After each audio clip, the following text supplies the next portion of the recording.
office, I discovered my parents left me nothing. My sister got it all: the house, the stocks, the summer property by the lake, even my grandmother's emerald brooch. They didn't even look ashamed. Dad said, "You can earn for yourself.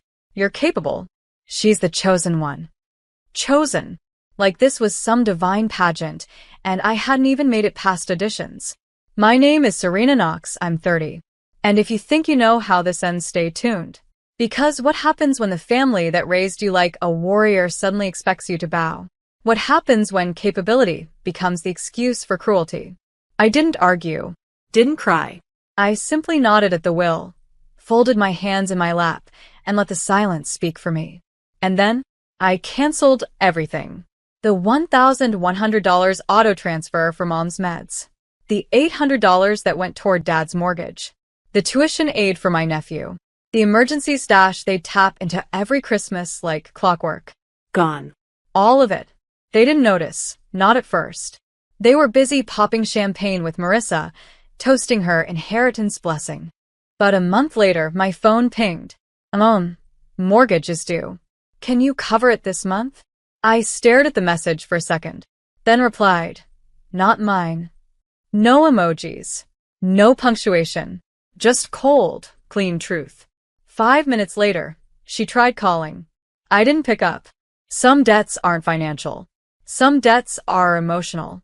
And this time, the bill wasn't coming to me. The thing about silence is it grows teeth. After I replied, "Not mine," my mother didn't call again. Not that day. But 2 hours later, my dad emailed. Subject: Re-mortgage. Body: You're being selfish. We did our best. Don't let bitterness ruin the family.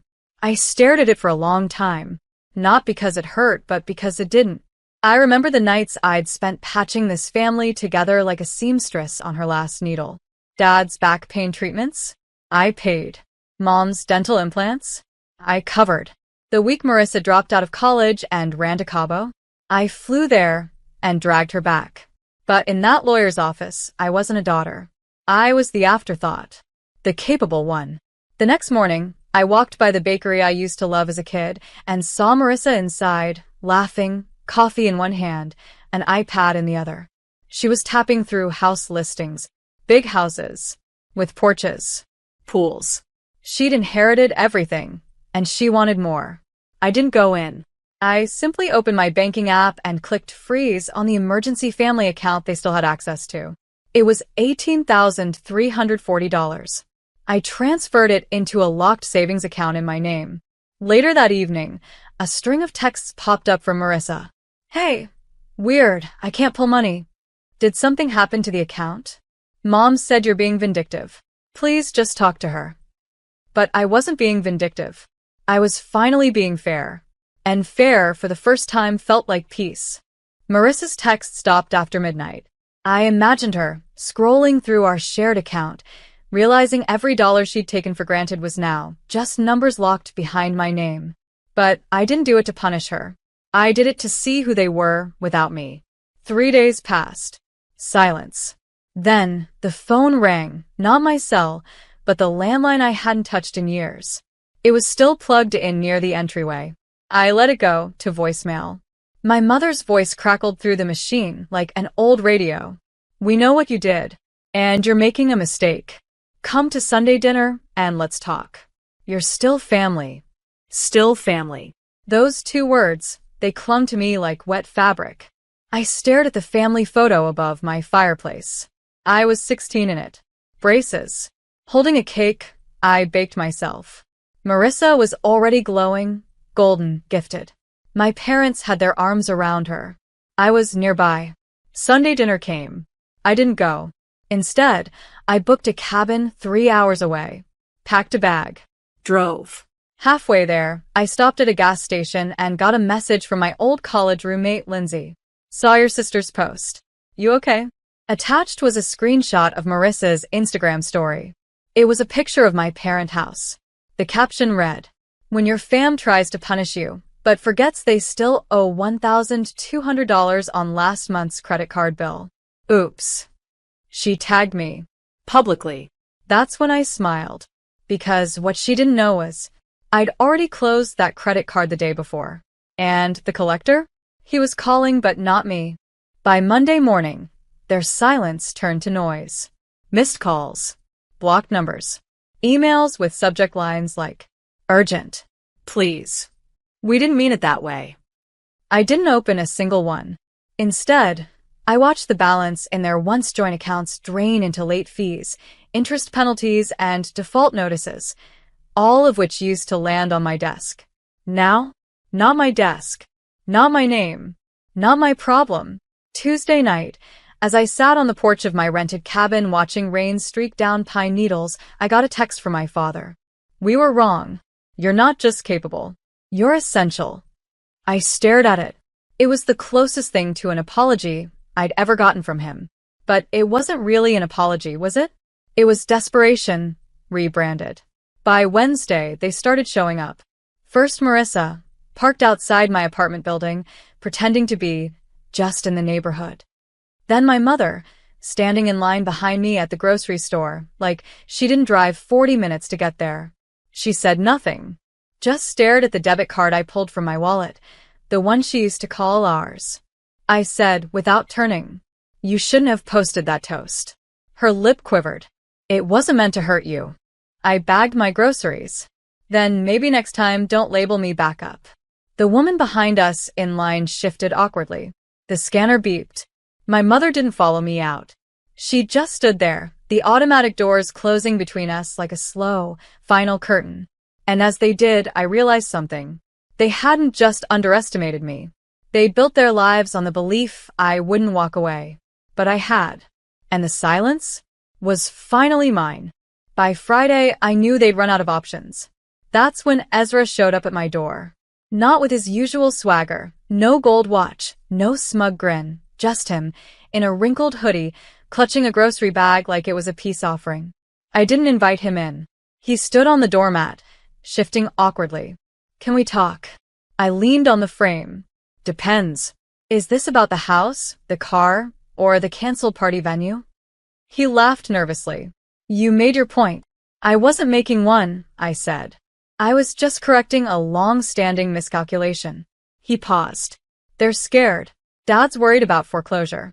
Mom's pretending she isn't crying every day. I folded my arms. And you? He looked down. I'm angry, he admitted. At myself. I thought they were right about you. That caught me off guard. He continued, voice tight. But you showed up for them. Over and over. And they used you like a vending machine. I went along with it.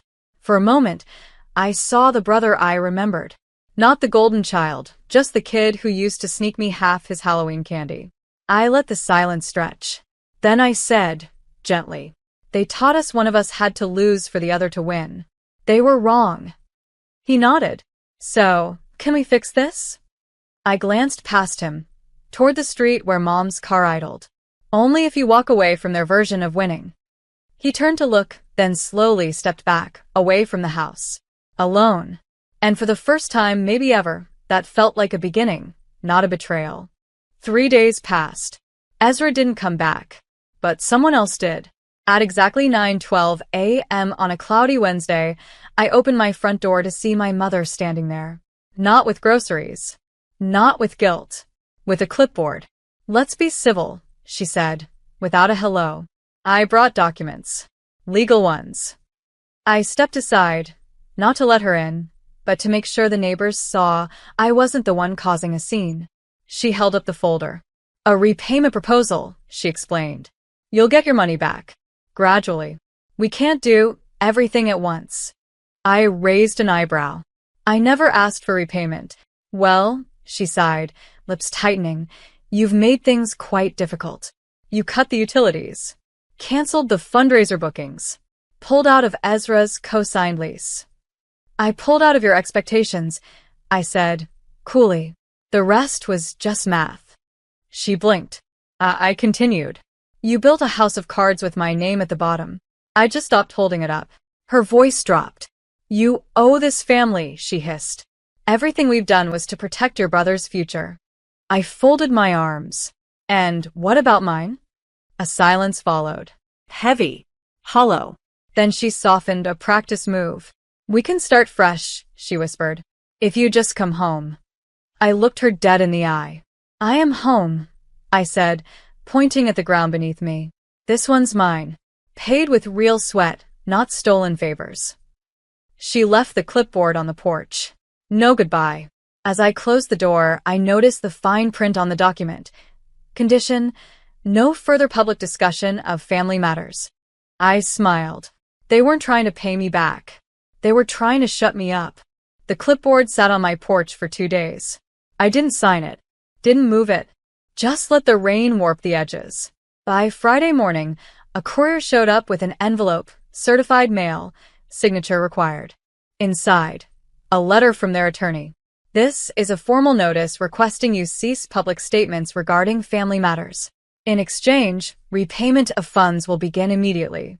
Failure to comply may result in legal action." I laughed. Out loud. Because here it was on paper, what I'd known all along. They didn't care about repair. They cared about control. I slid the letter under a magnet on my fridge next to my niece's crayon drawing. The caption read, in messy purple letters, "Auntie Serena equals hero." Then I opened my laptop. Attached every bank transfer, every text, every screenshot of their chosen one speeches. Forwarded the entire packet to a journalist friend at a local business paper. The headline went live that night. "Capable daughter or silent bank. How one woman's family used her as a financial lifeline." It wasn't salacious. It wasn't vengeful. It was just facts. By morning, my inbox overflowed with messages from women I didn't know. "Thank you for telling this story. This is my life, too." I thought I was alone. For once, the narrative wasn't theirs. It was mine. And the more they tried to shame me into silence, the louder my truth became, without a single insult or threat. That evening, a black SUV idled across the street. Ezra got out. Alone. No pearls. No clipboard. No lawyer. Just a folded piece of paper in his hands. When he reached my porch, he held it out. A handwritten note. For words. "I'm done. I'm sorry." I read his note once. Then again. I didn't text back. Didn't call. Didn't invite him in. Instead, I walked past him. Down the porch steps. Into the cool morning air, where the breeze didn't carry guilt. Just clarity. At the corner cafe, I ordered the same latte I'd bought 1,000 times, but this time, it tasted different. Lighter. Like it belonged only to me. My phone buzzed. Voicemails from Mom. Texts from Dad. Even one from the cousin who hadn't spoken to me in years. But I didn't listen. I didn't need to. Because I had already answered. With silence, with boundaries, with a peace they couldn't bargain back. I donated the crayon drawing to a local gallery doing a show on unsung women. The caption read, "Auntie Serena equals hero." Visitors left sticky notes beside it, sharing stories of their own invisible battles. Later that week, I signed a lease on a tiny writing studio. Not a big purchase. Just a space with sunlight, bookshelves, and a lock they didn't have a key to. A place to be more than their bank. More than their backup. Just Serena. I didn't seek revenge. I didn't shame them online. I did something more powerful. I stopped being useful to people who only loved me when it served them. They kept calling. But peace doesn't ring loud. It just settles. Quietly. Deeply. And as I placed the final letter from their lawyer, unopened, into the shredder, I smiled. Some things don't deserve to be read. Some closures don't need permission. Just a locked door. And a woman on the other side. Finally free.